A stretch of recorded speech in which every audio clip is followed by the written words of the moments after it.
Hey Lionheart family, I hope your weeks are all off to a good start. Welcome back to another episode. Today we interview Morgan Sjogren, and I'm super excited to showcase her unconventional life and really just the way that she views life and looks at things. She has a sense of adventure that I think most of us can learn a lot from and definitely get inspired from. I wanted to take a quick break from the show, and I wanted to ask you all if you could to shoot over to iTunes and hook us up with a 5-star review. We've been gaining a couple thousand listeners every month, and it's been awesome, and I absolutely love this journey and the things that we're able to do with the show.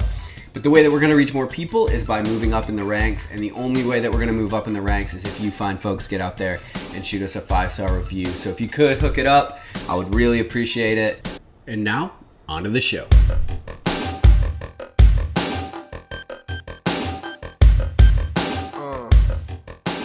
All right, welcome back to Lionheart Radio. I'm your host, Rick Alexander, founder of Lou Aviv in San Diego, California. And today I am joined by trail runner and writer at therunningbum.com. She's also been featured in REI's Co-op Journal, Trail Runner Magazine, and Women's Running. Morgan Sjogren, thanks for being on. Thanks for having me. I'll just give the audience a little bit of a backstory. So as we're talking, if it seems like there's a little bit of a delay, that's because you are talking to me from your Jeep, which is also your home. And where are you located right now? So I'm inside my Jeep at the moment, and it is parked in Silverton, Colorado. I've been here for 3 weeks, which, believe it or not, is the longest I've been in one place for this entire year. Nice. And you're there for a race, right? Yes, I'm running the Kendall Mountain Race tomorrow. It's 12 miles, and it climbs up a 13er, and then you sprint back down it, and it's part of the U.S. Sky Running Series. Oh, nice. Okay. So I'm super Yeah. excited to get into everything about your lifestyle and kind of like why you chose this lifestyle and how it's going. But for the audience, can you give us a little bit of a background of like what your the beginning of your athletic journey looked like?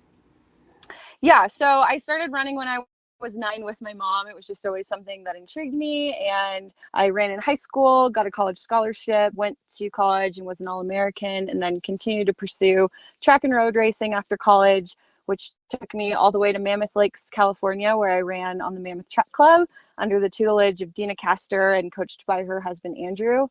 But then last summer, I decided, the mountains were really my passion. And so instead of taking my break and going backpacking, I started doing longer and longer trail runs, like things like running across the entire Sierra mountain range and back, and decided that I kind of liked it, even though I was a middle distance runner. I came from a 1500 5K background, but I was really intrigued by staying out in the mountains all day. And once I said, I like this, it's like the floodgates open and my entire life, not just running, my entire life changed. What was it about the longer distance that kind of called to you? So it wasn't the longer distance that called to me. I mean, if ask anyone who's known me throughout my running career, I was always the one who complained about long runs. I had the shortest workouts. I did a lot of like intervals, short, low, high intensity, low mileage, but the mountains and like the intrigue and my curiosity to explore and go on these adventures suddenly helped me overcome my resistance and reluctance to run far. And so I didn't care that it was longer than an hour. Suddenly I just wanted to like play outside for 8 hours. So the distance is something I've dealt with. Gotcha. And so what is the longest distance I guess that you've done now? I ran 30 miles. I ran the longest slot canyon in the world, which is Buckskin Gulch. It's 26 miles, but I did it also as part of a Patagonia photo shoot, which turned it into a 30 miler. That's how many pictures I took. You did a 30 miler for a photo? Yeah, just extreme modeling. That's awesome. That is awesome because I've been a part of a lot of photo shoots, not on the model end, but I've had a lot of like sponsored athletes that we've done photo shoots for, and Yeah. it's always set up, like it's always staged. So No, so yeah, that's the interesting thing. So I've done a decent amount of staged photo shoots in the past, but I've also gone like out into the backcountry with photographers like Christian Pondella who do a lot of ski stuff, and that was kind of my introduction to like a more natural type of photography, although it was still like back and forth staged. But then last fall, one of the things that I got to do when I first started trail running was go to Mount Blanc with my friend Jen Shelton, and we ran the Tour de Mount Blanc course. It's 105 miles. We didn't quite make it, but it was part of a Patagonia photo shoot. And so all the photos that were taken and that are being used in their like promotional materials are not staged, they're real. Like we were actually like stranded in a storm or, partying in some Italian hut. Nothing was fake about it, which was so cool. Damn, yeah, that's badass. That's really cool. Yeah. Actually, it's funny because maybe like 8 or 9 years ago, I was part of this like running club, and I ran with Jen Shelton when she lived in Virginia Beach, like super long ago, before she was Okay, cool. before Born to Run came out or like any of that stuff. Nice. Yeah. That's Um, rad. all right. So how did you? I guess if you fall in love with being out in the mountains and that lifestyle, how do we get to where we're at right now, where you live in your car and you kind of just chase, the next event or the next thing? Yeah, so it's kind of one of those things that came full circle. So when I was a kid, I would spend most of the summer and part of the year sleeping in the backyard of my house. I always liked to be outside and get out and explore. And I kind of had this like vision because I spent a lot of time at the beach of being like one of those surf bums that lived literally next to the best breaks, like out of their VW bus. But instead, I could do the same thing and go to the nearest trailheads. I dabbled with it a little bit after college, not really in my car, but like living out of people's garages and showering at the beach after runs and then going to work at the running store and that sort of like running bum lifestyle, which is where this came from. And when I moved to Mammoth, initially I lived in a tent in a canyon outside Yosemite. So I did that for a few months, and so I knew the lifestyle was possible.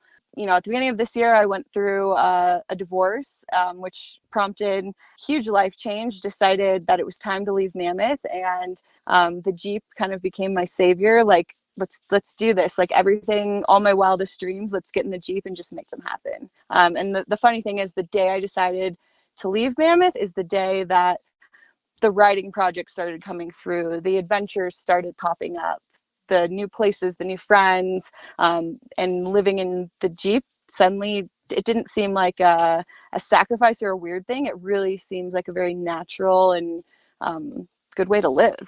Yeah, for sure. So, like maybe 2 weeks ago, I also moved into my car, so I kind of have some technical questions for you.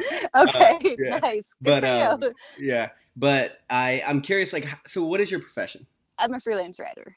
Okay, so how do you so you completely just do you pick stories that you want to write about, or do you write about your adventures, or? Both. So there's a decent amount of writing that I do just focused on, the crazy shenanigans I get myself into. I've also received assignments to do unusual things and get myself into some shenanigans, like the last one for REI, and it'll probably come out, I would assume, before the end of summer, was that I needed to pick a race to run with a donkey.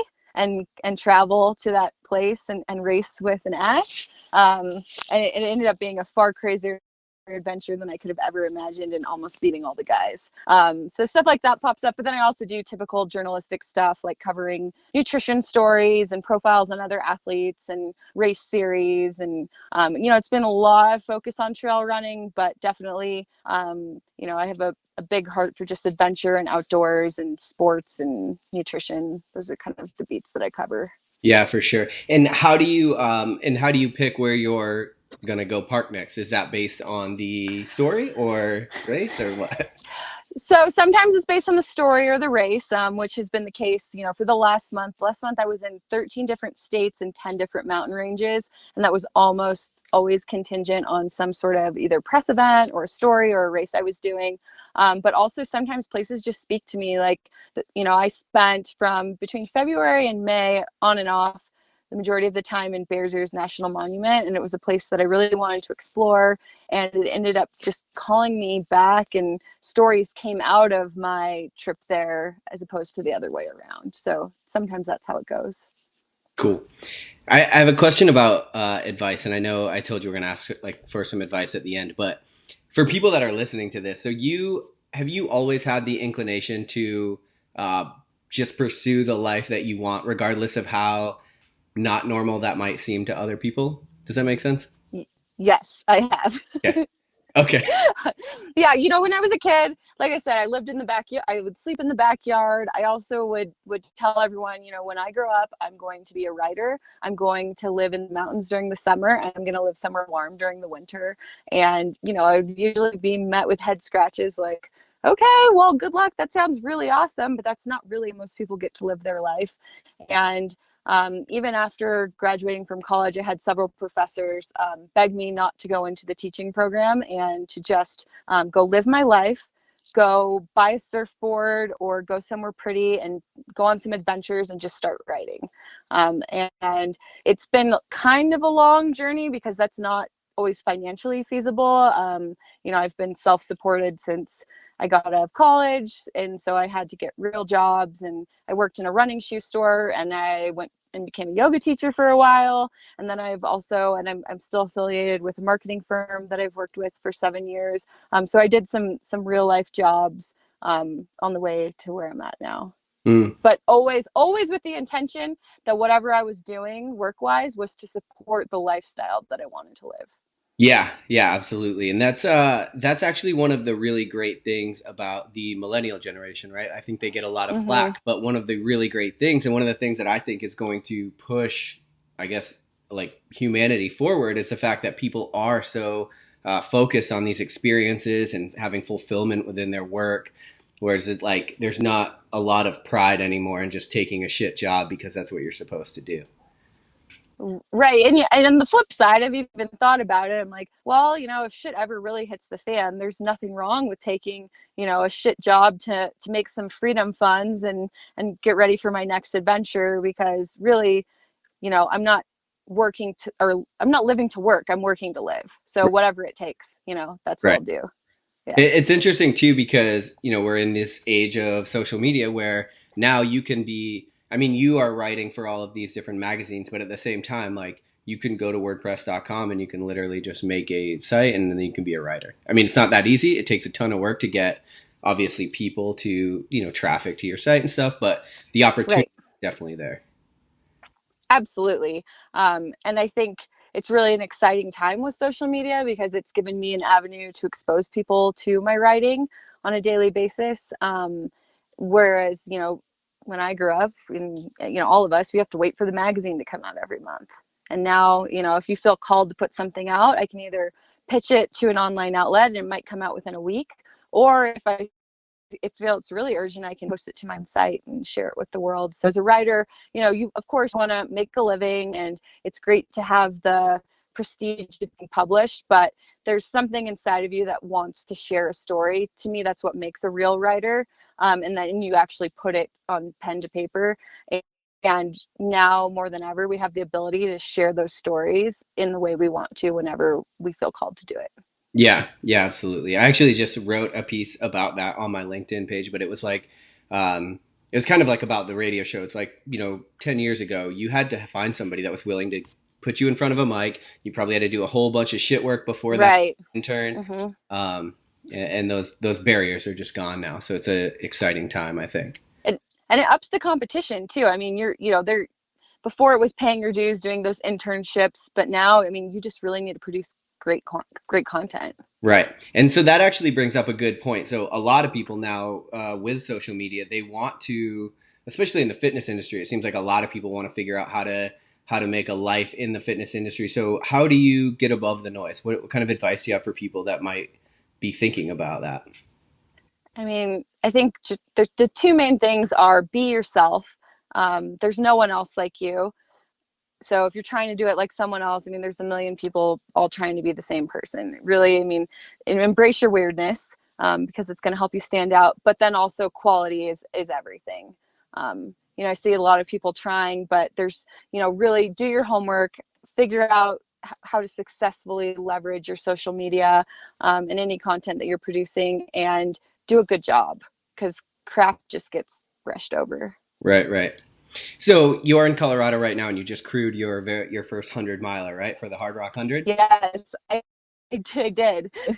So anybody that knows the ultra community knows that Hard Rock is one of the definitely the most known races because especially now it's so crowded that you have to do the lottery and that whole thing in order to get in. What kind of things did you learn when you're crewing that? So it was interesting. I've actually never even watched an ultra marathon before. I mean, I ran 30 miles, but it wasn't part of a race. Photo I shoot. grew up, yeah, right. I mean, not a photo shoot ultra marathon. This was a race. And I actually ended up crewing for the race director of the Kendall Mountain race. So that's kind of how it came about. What did I learn? I want to do one, which is crazy because I thought after staying, I stayed up for 29 hours. I drove all over the mountains bringing a bag of burritos to Jamil, who was the runner.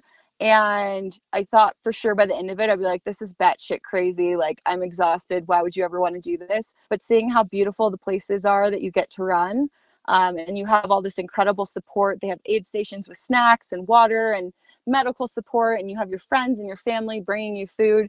I mean, I can't really think of a better way to go and experience the mountains and have a transformative physical, mental, soul searching quest in the mountains, because you have all this backup and you have all these other people in a race to bring out the best in you. um, it's totally not what I expected to take from it. Right, yeah, for sure. And you just met, all right, so Jamil Curry, the guy that you were crewing for, he's the founder of Run Steep Get High. And Yes. they make a bunch of YouTube videos. They're pretty good, actually. They cover all kinds of races. So how did that come about? You just met him and then decided go for it? Yeah, so it's kind of a long story, but I came to Silverton 3 weeks early to get ready for the Kendall Mountain Race. I figured if I'm just floating around, I might as well go to the location of my race and train. And when I got here, it was the day before the 4th of July, and Silverton was so impacted that there was no cell service. And I work remotely, and I knew he was here early for the race as well. So I sent him a message from a bar where I bought a burrito for like way too much money and a beer to beg for their Wi-Fi code. And I was like, dude, like, I'm supposed to be here all month training, and like, how are you working? Because I can't work. And he came and helped me figure it out. So Oh, that's that's very how we cool. met. Nice. That's how we met. So you just you wrote about this on the runningbum.com. You wrote about your experience crewing, and in it there's a quote that I pulled out that I was like, I think it's one of my favorite quotes ever, actually. You Oh, said, sweet. the wildlife constantly chooses me and I simply need to always be ready for it. That's fucking badass. It's so true. That is, I literally came to Silverton. I was like, okay, I'm gonna be here for 3 weeks. It's gonna be really mellow. I'm just gonna hole up in the mountains. I'm gonna train and I'm gonna write and I'm gonna be a little hermit because I've had such a wild 6 weeks. And the next morning I woke up and there was like fire trucks blowing, like spraying me with their fire hose and throwing Christmas candy in this like 4th of July parade that was just completely out of control. And I'm like, yeah, this is my life. Like, it's just wild. Just roll with it. Yeah, yeah. And that's actually like brings up a broader point, which is a lot of times people, I think they feel like they're stuck in a rut in life, right? Like just especially like the rat race, it just tends to like beat people down and they just feel like it's very monotonous. And I think one of the best ways to get out of a rut is to just simply start moving forward. And that's one of the cool things about what you're doing is you start doing it, you start moving in the direction you think you want to go, and that's going to open up more doors. Some of those will align with who you are, they'll resonate with you, and you go through those doors, and it just continues to open up until you've built this like really cool life where you're doing 30-mile photo shoots and writing for magazines. It's so true. And I think the hardest thing is, even if you want to do something, a lot of the things you want to do are the scariest because society wants us to have that safety net. Pick the things that are going to give you the most money and bring you the most security. But I find that even though I live very, very fearlessly and I'm super willing to try new things and roll with the punches, it's still scary to take on, okay, I'm going to take on a project like I'm writing a guidebook to Bears Ears National Monument, and it's going to be my first book, and it's going to be a contract, and yeah, I'm getting paid to do it, but the time investment compared to other things I can be doing, it's definitely not the same. But the reward and as far as what I've always dreamed of doing and what I get to do around this project is what I'm most passionate about. So yeah, I'm going to live in my Jeep and eat canned beans and make it happen, because at the end of the day, I'm going to feel good about how I'm living my life. And I'll always find a way to make it work. I'm not going to let myself fail. Right. Yeah, for sure. When you were first stepping into this life and you decided to leave Mammoth, which is crazy you decided to leave Mammoth because I spent so much time trying to get up there. um, Oh, my house was buried under 40 feet of snow. I couldn't get out of there quick enough. yeah. Well, we went snowboarding on the 4th of July this year. It was fucking awesome. Did you? Yeah. Yeah, it's not gonna melt. Yeah. That's No, why I'm in the San Juans. yeah. It'll definitely last. So what is the book that you mentioned? So it's for the Colorado Mountain Club. It's the best hikes to Bears Ears National Monument. It's going to have 20 to 25 routes. And I think it'll be really unique because I'm going to run, I've already done about 10 of them, and they're all, pretty much classic. Like if you're going to the region, like you must go to this spot. But instead of hiking them, I've been running or fast packing them. And all of the pictures are taken by me out on the run, with, little tidbits of knowledge and cool little stories. So Oh, I'm nice. pretty excited about it, but it's a daunting task. Like I have to take a lot of pictures. I have to do all the topo maps myself, and I have to get the routes right and with proper directions. And directions are not always my strong suit, but Okay. I have people I have people checking my work. I just say that jokingly, like, this is forcing me to slow down and not miss the turn. Right, right. Okay. So people aren't gonna follow you into nowhere. Got it. No, no, I know I think it's good. I think overall it's going to help solve that problem that I have, which is just getting super excited because I actually have to write down where I went. Right. And when does that come out and where can people find it? So, the manuscript is due November, and the goal is to have it out by February 2018, and it will be on the Colorado Mountain Club website, but I'm working on a pre-order option right now. So hopefully within the next month, I'll have a link up on therunningbum.com for people to pre-order it. Oh, nice. Okay. Yeah. And then when it does come out, we'll link to it in the show for sure. Oh, thanks. That'd be great. So before I got sidetracked with the whole Mammoth snowboarding story, when Yeah. when you first decided to leave, did you what was the pressure like? Were your friends, loved ones, maybe parents, like were people like concerned for you? I didn't tell it. I told two people. I packed up my stuff. I went down to Lone Pine. There was so much snow that I teleskied from the desert up to Tuttle Creek, just below Mount Whitney with my dogs, and skied down, and nobody really knew I was there. And actually all my stuff got locked out of the Jeep, and I was like, what am I doing? Like I was like trapped without any stuff in the snowstorm for like a whole night, and I was like, maybe this was a bad idea. But overall, everyone was very supportive. They knew that I had to go, and um, yeah, I think there was probably general concern, but I think everyone who knows me well knows that I can take care of myself, and the spirit of adventure would probably carry me through. Yeah, prevail. Yeah, What? How long have you been doing it for? been on the road Yeah, like living in your Jeep. Since February, and that was the hardest. That was the hardest month. It's cold. Yeah, and because you're always in a new place and stuff, do you find that it's lonely at all? So that's interesting. In the beginning, specifically my first trip to Bears Ears, which was at the end of February, and it was 8 degrees was the low and 20 was the high, and it was like a blizzard. And I didn't see anybody for like 2 days. And I think that was like the most alone I'd ever been because I was in its new place. There's nobody out there hiking, no cell phone service. And it really, it freaked me out. Like I was like, whoa. Um, but as time went on, I learned to kind of embrace those moments. And now I feel like every so often, and I swing the other way and really need to like interact socially and love that side of myself. But now I can really embrace like the solitude and get down in some canyons and spend a few days just crawling in caves alone and just being in my own head. I feel like it's been really good creatively to have those times. And it's important, I don't think as a society with our devices now and everything's so impacted and go, go, go, nobody really spends like quality alone time. And I feel really more confident than ever that when I really want to do something or I'm drawn to something, it's the right thing to do because I've had those times where I'm alone and I know it's not being influenced by anybody or anything else. It's purely my instinct. Mm. So I think the alone times are really cool. Yeah, that's actually really interesting. I think there's a lot of value in an original thought, but very few people have original thoughts these days because everything, and I've noticed this Oh, about myself too. I'm like, damn, I don't even know how I actually feel about X, Y, or Z topic because you're constantly getting information from everything from social media and your phone and the news and all this garbage. And so it's hard to know like how do you actually even feel about something. totally. And usually the first like even now like that I'm more used to it, the first day that I'm out somewhere alone in the wilderness, it sometimes can be like you relax and then you start like worrying about things and then usually the moon comes out and suddenly I'm like, oh yeah, like this is really cool and I see the stars and I kind of just like flow into my surroundings and remember that this isn't just all about me and my thoughts. Like, I'm just a part of like everything that's going on. Like, the wilderness doesn't really care about me. So there's not a whole lot that I should be worrying about except for, creating stuff.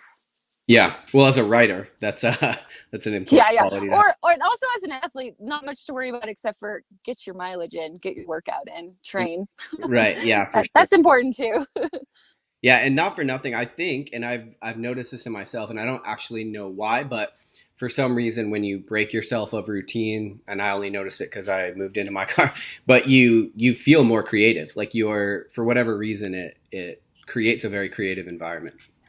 It does. My mom told me, and I have a huge support system. My whole family's rallied behind me in this lifestyle. But she told me, on one of the days I was having a really hard time, that J.K. Rowling, who wrote Harry Potter, everyone knows her. She wrote those books after going through a really messy divorce, living in her car with her daughter. And she said that just being broken down to like the bare minimum in life helped her become incredibly creative, more so than ever in her life. And I 100% back this up. Yeah, damn, that's actually cool. I didn't know that either. Isn't that so amazing? Yeah, it's good. Gives me hope. Uh, Same. Yeah. What kind of car are you living in? I have an FJ Cruiser. Oh, nice. Yeah, That's a good so one. yeah, it is good actually. I so what I did is I pulled the back seats out, and I mean Yep. I put it on Instagram for people that care, but I pulled the back seats out and I essentially just built a bed across, and then I took like mattress toppers and I made a mattress with them, and then I put all my shit. That's exactly what I have. Yeah, I went Nice way. online and I looked at a bunch and I was like, oh, that'll work. Yeah. It's pretty simple. Yeah. So I'm curious for you. You brought up training. So how has training been living in your car? Do you find it hard to get adequate sleep? Do you find it difficult when you wake up? Like, are you sore from sleeping in the fetal position? So I actually put my seats down. I have like a kind of MacGyver situation where I can completely stretch out at night. It's really hard. I fill in the gaps between the bed and the seats with my laundry bags of clothes, and I can fully lay out. So sleep has not been an issue, and I actually find I sleep incredibly well, best outside or if I'm in my Jeep because it's my space. And something about that ownership helps me rest really well. Um, it was kind of hard at first. The beginning of the year, I wasn't being coached by anyone, so I was just kind of coming up with my own training, which was good because I was all over the place. But within the last month, I started working with Scott Johnston, who it's the coaching business is called Uphill Athlete, and he does it with Steve House. They're both incredible mountain athletes, mountaineers, skimo, mountain running, those types of athletes that they coach. And he was really excited to work with me, and this got me super pumped because he was like, "That's so cool! You live in your Jeep. You can train in optimal places. You can park your Jeep at the most optimal altitude. I've been sleeping anywhere between 9 and 12,500 feet every night, just getting the most altitude for my buck and just like the best views. And, if I have a race, I can go and train directly on, the mountain I'm racing is like literally behind my Jeep right now. But I can also go and find the perfect vert or the perfect type of trail. I'm not so limited. Like wherever I need to go to get the most out of my training, enjoyment wise and technically, like the Jeep like gives me that ability. Yeah, the uphill athlete guys. We're talking to them right now about having them on the show, and Oh, you should. They're awesome. yeah, super knowledgeable too. Oh Um, yeah. yeah, That's why I picked them. Save me from myself. Do all the hard thinking for me. right. Yeah, Let me run. right. So what does your training look like right now then? So this week has been like super basic because I'm just tapering.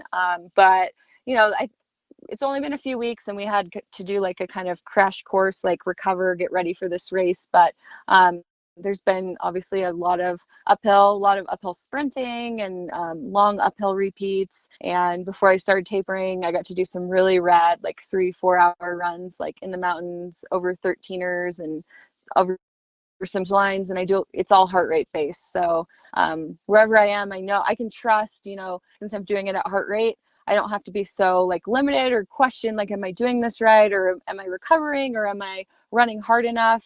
It doesn't matter where I am. I just go by the heart rate.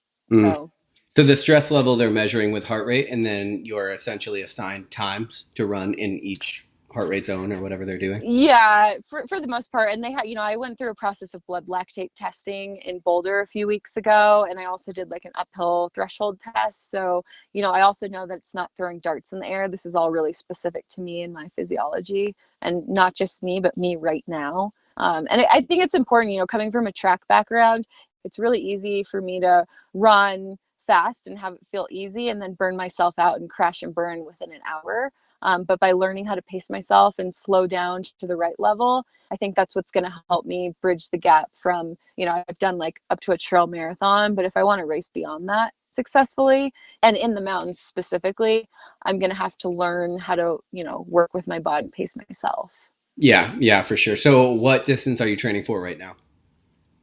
So, well, the Kendall Mountain Race, which is 12 miles, but after this year, so from last fall until now, I wanted to try a variety of different trail disciplines. So I've done a trail half marathon, a marathon, the U.S. Mountain Running Championships, and now the Kendall Mountain Sky Race. And so really the last stone left unturned, except for a VK, is an ultra marathon. So I'll be looking to do something longer in the fall.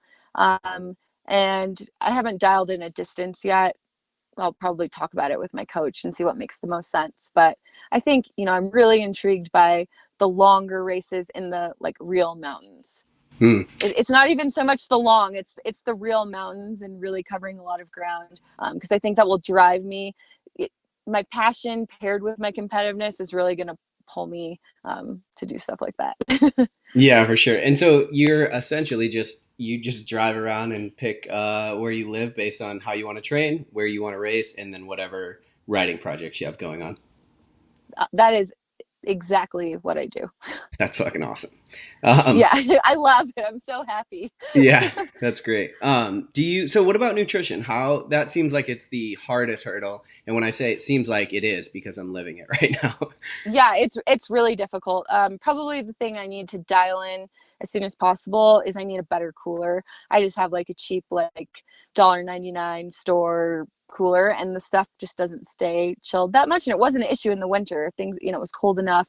Sure. Um, I have like a Camp Chef like little burner stove and a backpacking stove depending on my situation. But I've been eating a lot of cold burritos. Mainly because when I was in the desert, it was just so hot, and I would finish, a 6-hour run in the canyons and just be like starving and exhausted. So I'd pound a warm beer and then open a can of beans and put it in a tortilla and then just fall asleep. So I called it Right. like my desert frat boy diet. But I realized after talking to a nutritionist from GU, the energy food company, that I needed to step up my game. So I started introducing some like fruits and vegetables and using my camp stove to heat up food. And I've been doing a lot better this month. I've been sauteing all kinds of just fresh vegetables and making curries and different types of, I still make a lot of burritos. My thing's 50 shades of burritos. I mean, I will eat a burrito 3 to 5 times a day, but I'm starting to mix it up. And I know I need to add things like quinoa, and I eat a lot of beef jerky to supplement for iron and protein since it doesn't take a lot of refrigeration. And then whenever I get a chance to like go out to eat, that's when I incorporate like the lean red meats or any like meat products that I need in my diet, because keeping them cold is just impossible. So I pretty much eat like vegan out of my Jeep and then go in for like my meat fix, once or twice a week at Right. like a restaurant. Yeah. Gotcha. And do you use any supplementation? It seems like would be pretty advantageous for. Yeah, so I use liquid iron. So I had anemia problems in the past. I was raised vegan, and I only started eating meat about 5 years ago. But my iron stores were just so low, and it really made a tremendous difference. So I still take a liquid ferrous sulfate supplement to keep my iron up, just in case. And have like a tub of whey protein, which I was never really into. It's like Goo's like chocolate smoothie whey protein flavor. I was never a huge like supplement person, but living in the Jeep and not always having access to quality protein, I just know I can like mix it up and be like, okay, well, I check the box. But Right. that's it. That's all I take. Right. And Right. electrolytes. I drink a lot of electrolytes so I don't get dehydrated. Yeah, for sure. What is your electrolyte source?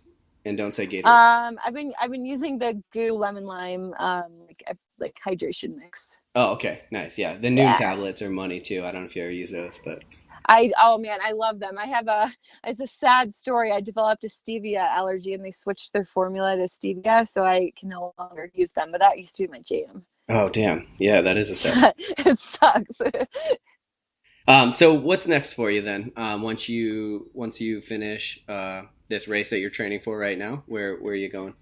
So I'm heading to OR next week. I'll be in Salt Lake City. I'm probably gonna do a few recon missions in some mountain ranges that I've had my eye on along the way, just to break up the drive. But I'll be spending the week out there, just meeting with editors and brands that I'm looking to work with in the future. And then after OR, I'll probably my classic thing is I have nowhere to be, so I'll take my time Sure. getting to wherever I decide to go. But it looks like I'm going to come back to Silverton. I kind of have a cool movie slash video project that I'm eyeing to work on in August, and also just really some big mountain days out in the San Juans.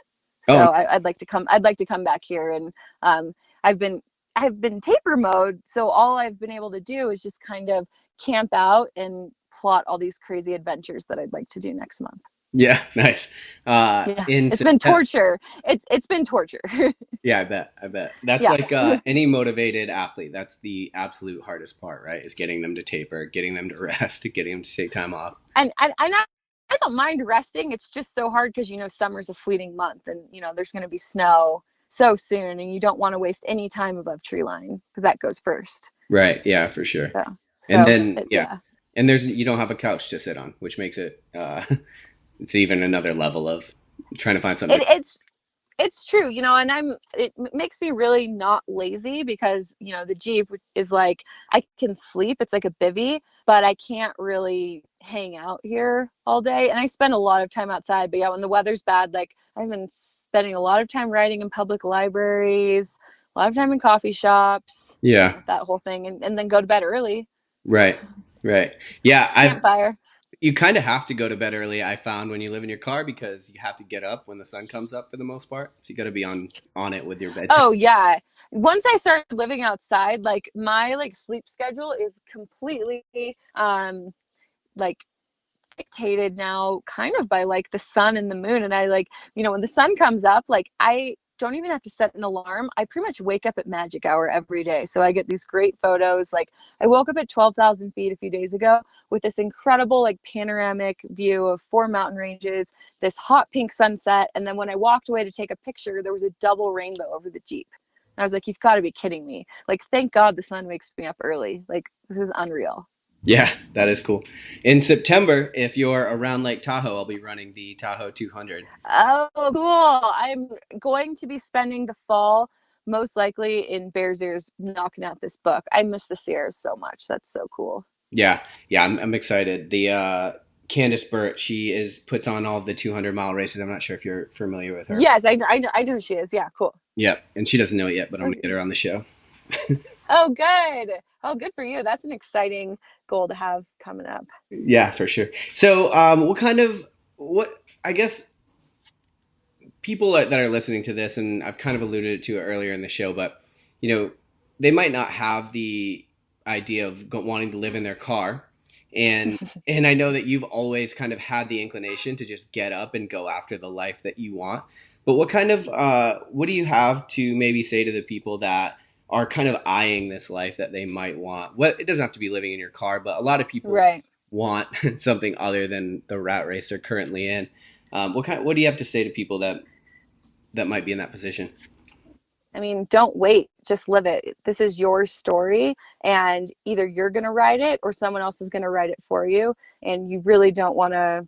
I mean, to me, the biggest regret would be just spending too much time on the couch. Like, I'm so thankful I don't have a couch because it forces me to get out and live my life. And the more you kind of let go and embrace that uncertainty, um, the more the world just opens up to you. And it could be a small thing, it could just be doing more with your weekends, and you don't even have to leave your town necessarily, but just getting out and doing something instead of spending those hours watching Netflix. I posted something on Instagram like maybe a month ago. If you got in the car and just started driving instead of Netflix, where would you end up? And there's so many distractions in our society and things that we think we need to be caught up in. But what about just getting out and doing something? And I think people are losing touch with that. So I really think it'd be awesome if more people would just get up and go, even if it's just going to the park and playing on the swing set, or checking out, like, I don't know, a new trail, or taking the vacation you've always wanted to take. I mean, Right. people just sit on stuff forever, and what are you going to do with that extra cash? I mean, you could be gone tomorrow. Like, Yeah. go have fun. Yeah. So I just finished writing a book called Burn Your Couch. And in that Oh, time, no way. yeah, I'm like in the first round of editing right now.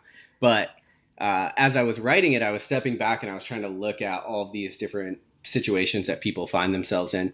And I think one of the craziest things to step back and look at is the fact that we've glorified like binge watching Netflix, right? Like it's like literally become a badge of honor and like the craziest thing. It really is, and I've done it a few times, so I'm not going to be a total hater. I've been binge watched Breaking Bad and Oh, it's Weeds and Orange super is the New easy. Black. Yeah. It's super easy, but those were also, I think that was back when I lived in San Diego still. No, no hate there. But once I lived in the mountains, I was like, I don't have time for that shit. I want to get outside and play. And this year I have watched two movies. That's the only time I've sat. I actually last night got invited to sit on a couch and watch a movie, and I watched my favorite ski movie to get inspired, to be in the mountains. And then I watched some movie that's supposedly an Academy Award winning film out in Castle Valley like a couple months ago, and fell asleep sitting up. Nice. So to me, I'm like, it's just not worth my time. I'd Right. rather either sleep, have some social interaction and hang out with people, or go play outside Yeah. or work, write a story. But that to me is just kind of wasted time. Right, for sure.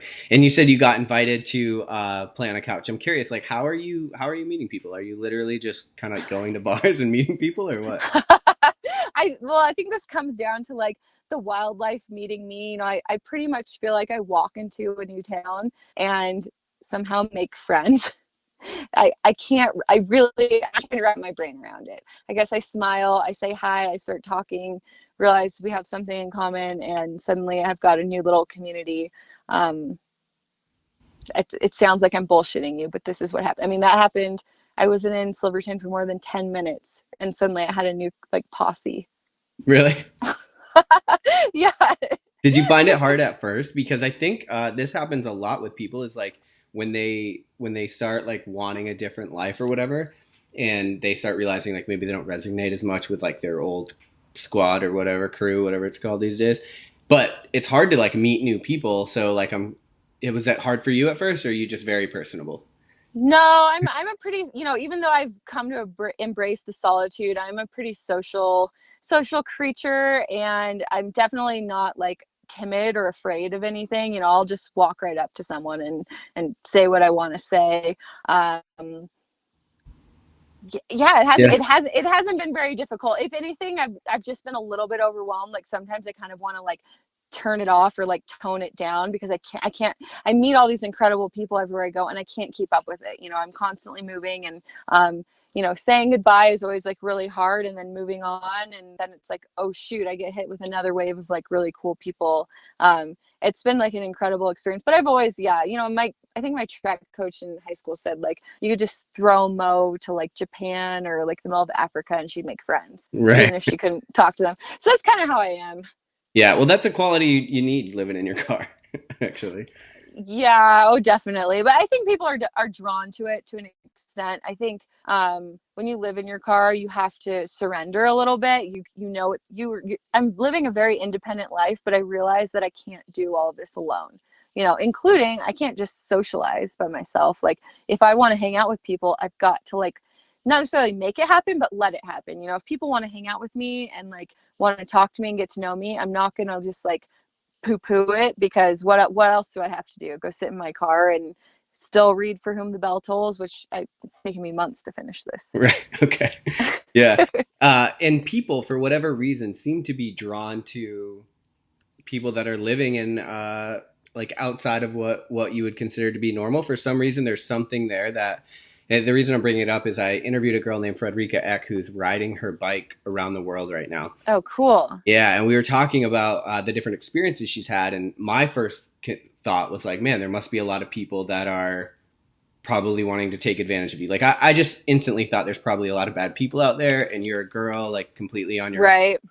And her experience has been completely the opposite. People, like, see her and, like, actually, like, want to help her or talk to her. Right. So intrigued by this experience. Totally the same thing here. I've just been overwhelmed. And not only that, you know, I didn't realize it till I stepped away from the life I was living before. Not that it was radically different, but there were definitely differences. And I have just been surrounded and constantly interacting and meeting the most positive people I've met in my life.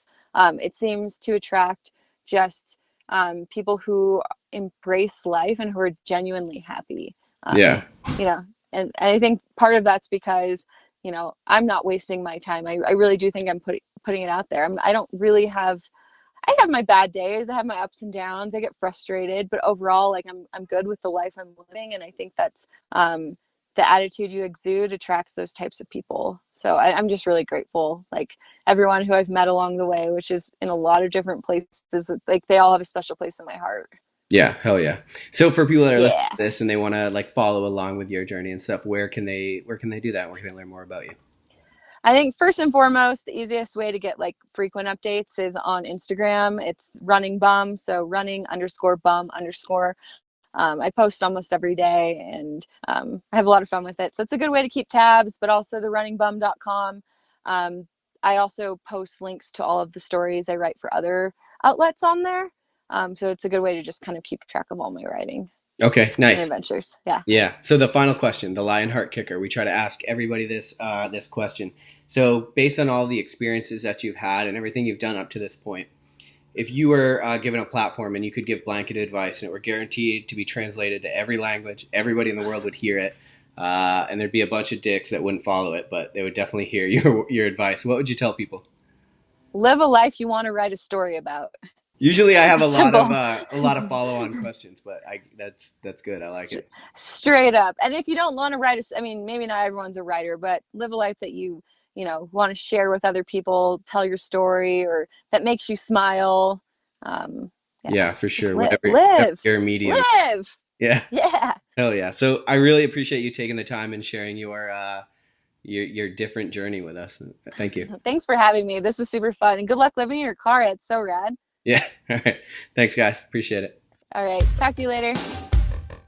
Thanks for listening to Lionheart Radio. I hope that the information from today's show will make you fitter, happier, and healthier. For the show notes of this episode and every episode, head to www.lionheartrad.io. Yep, just like Lionheart Radio. And please, if you have the time, head over to iTunes and give us a 5-star rating. It really helps us to know that we're on the right track and delivering you reliable information and value. As always, feedback is welcome. If you have any comments on the show or would like to suggest a guest, send me an email at rick@luavive.com. That's LUAVIVE.com. Thanks for your support, and we will see you next time. Bitch, I feel good. Don't I look stupendous? My shine is so endless, and shit you can do to end this. Even when I'm dead, niggas still gon' bump that chip shit. Coke, white, Escalade on cinches for you dipshit. So you won't forget this. Midwest nigga be the coldest. Cleveland